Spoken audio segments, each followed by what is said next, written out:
Hey guys, my name's North and I hope you're having a reet good day.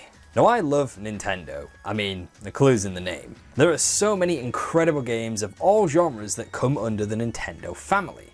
And although not actually made by Nintendo, Pokemon is by far one of the most popular Nintendo related franchises in the world, beloved by fans of all ages. And I'm no exception, I freaking love Pokemon. With the crazy state of the world at the moment, I've had a lot more time to play some incredible games, be they newer releases or reliving old favourites. And that got me thinking, what if I could take some of my favourite Nintendo games and combine them with Pokemon? What if the Nintendo characters I love so much found themselves transported to the Pokemon universe, got stuck there, and had to integrate into the world? Which has led me to this video. What if Link from The Legend of Zelda was a Pokemon trainer? Pokemon and Zelda are probably my two most favourite video game franchises. I've grown up with both of them, so you can imagine my excitement when they revealed Breath of the Wild was a launch title on the Switch. It is by far the best Zelda game we've ever had. It took huge risks by changing the formula and it really paid off. Of course, there are many Zelda games out there and many different versions of Link. Yep, don't get me started on the Zelda timeline. So which Link do we cover in this video? Do we pick one, or do we mash them all together into an ultimate hero? For the sake of ease, I've chosen just to cover one Link, my favourite Link from my favourite Zelda game, Breath of the Wild. Now first of all, we need a Pokemon to represent Link himself. A Pokemon he'd naturally feel a unique connection with, the Pikachu to his Ash, and I can think of no other Pokemon more suitable than Gallade. And since this is Breath of the Wild Link, shiny Gallade. Gallade is often portrayed as a blade-wielding, honourable knight who defends the innocent. It's an exceptional fighter and can sense what its foe is thinking, letting it deal out quick and fierce attacks. That description of Gallade's fighting style alone makes me think of Link, an exceptionally skilled knight who can easily identify and exploit the weaknesses of his opponents. Link and Gallade would work masterfully together, and if needed, Gallade can also Mega Evolve for that extra oomph. It'd clearly be the ace of Link's team. Moving on, where would Link be without the Sword of Legend? The blade that seals the darkness, the sword of evil's bane, the Master Sword.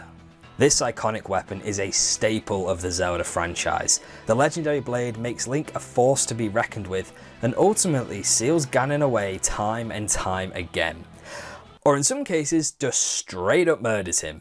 But every good sword needs a good shield. I'm so sorry. Now, Link may be pretty hard, that's true, but it's fair to say he isn't indestructible. What's his answer to this? The most badass looking shield I've ever seen. The Hylian shield is just as iconic as the Master Sword, and in most games it's the best shield you can obtain. Now if only there was a Pokemon that could represent these two iconic weapons. I feel this one's pretty obvious, but Link just has to have an Aegislash. It's a literal sword and shield. Whether it's perfectly executed attacks or a stalwart defense, Aegislash has got Link covered.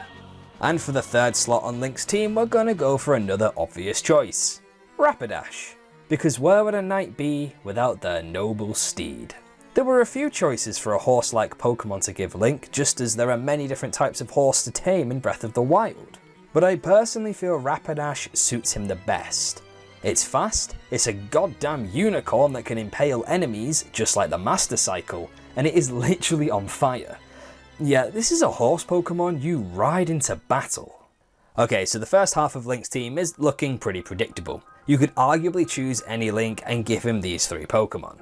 The second half of his team is going to focus on something unique to Breath of the Wild Link.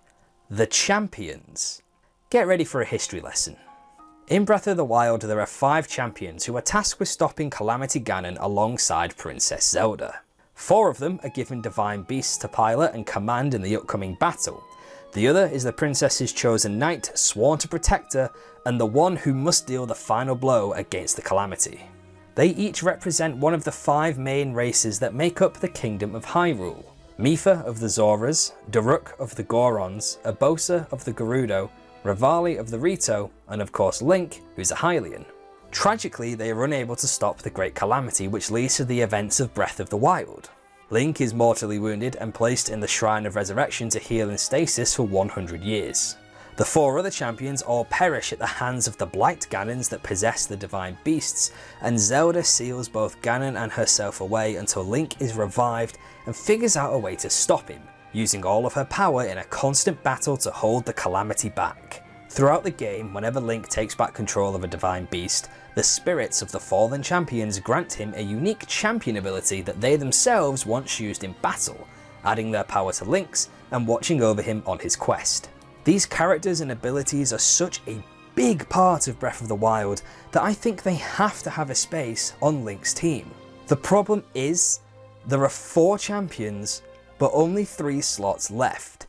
So although Urbosa is one of my favourite characters and the ability she gives Link, Urbosa's Fury, is by far one of the best, the only Pokemon I could think to represent her well enough is Zeraora.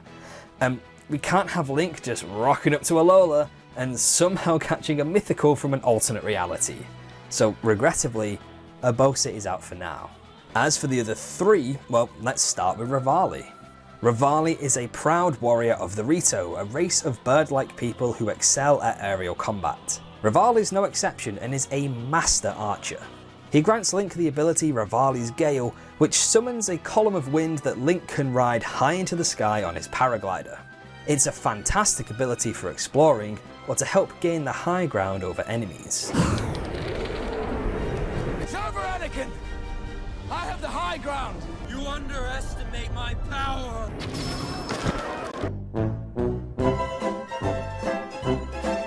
Fortunately for us, there is a perfect Pokemon to represent Revali on Link's team. None other than my favourite grass type, Decidueye. Not only is it a bird, but it's a fabled archer in the Pokemon world, attacking by shooting its arrow-like feathers at opponents. It can also curve its shots to ensure it always hits its mark and is an incredibly proud Pokemon. Next we have Daruk of the Gorons, an incredibly tough rock-eating race that live on Death Mountain, an active volcano. Daruk is extremely strong and imposing, with the ability to summon a magical energy shield of incredible durability. After receiving this power, Link can use Daruk's protection to survive any hit up to 3 times before the shield breaks and it has to recharge. To represent Daruk, I was originally gonna choose Golem, mostly for the way it rolls around like the Gorons do. But I think Rhyperior is a much better fit for Daruk himself due to its massive size and clear defensive prowess. Plus it evolves from Rhydon using the Protector item, and being a rock type would make it perfectly suited to an environment like Death Mountain. And finally we have Mifa, Princess of the Zoras and a heavily implied love interest of Link. Mifa is a fan favourite character for good reason and plays more of a clerical role for the champions. She is an incredibly gifted healer, and the ability she grants Link, Mifa's Grace, fully revives him with additional health if he falls in battle. It's an incredibly powerful and useful champion ability, so it can only be used once before needing to recharge. To represent Mifa, I originally wanted to go with Tapu Fini, but much like Zeraora, we can't have Link casually capturing the Island Guardian of Pony Island. So instead, we're going with Milotic. It's an elegant, regal looking Pokemon that perfectly suits the Zora Princess, and Milotic can easily take a supportive cleric role with moves like Safeguard and Life Dew. So that is the team that I think Link from Breath of the Wild would use if he found himself stranded in the Pokemon world. I think each of these 6 Pokemon perfectly represent Link, the Zelda series overall, and some of the main characters in Breath of the Wild. Now with all that said, what would Link actually do in the Pokemon universe? I think, true to his roots of going on a grand adventure, Link would be the type of trainer who travelled the world competing in gym battles and island trials to prove his strength. He'd aim for the top and strive to be a league champion, pretty much what the player does in a Pokemon game. After all, he is a hero, and heroes strive to be the very best like no one ever was.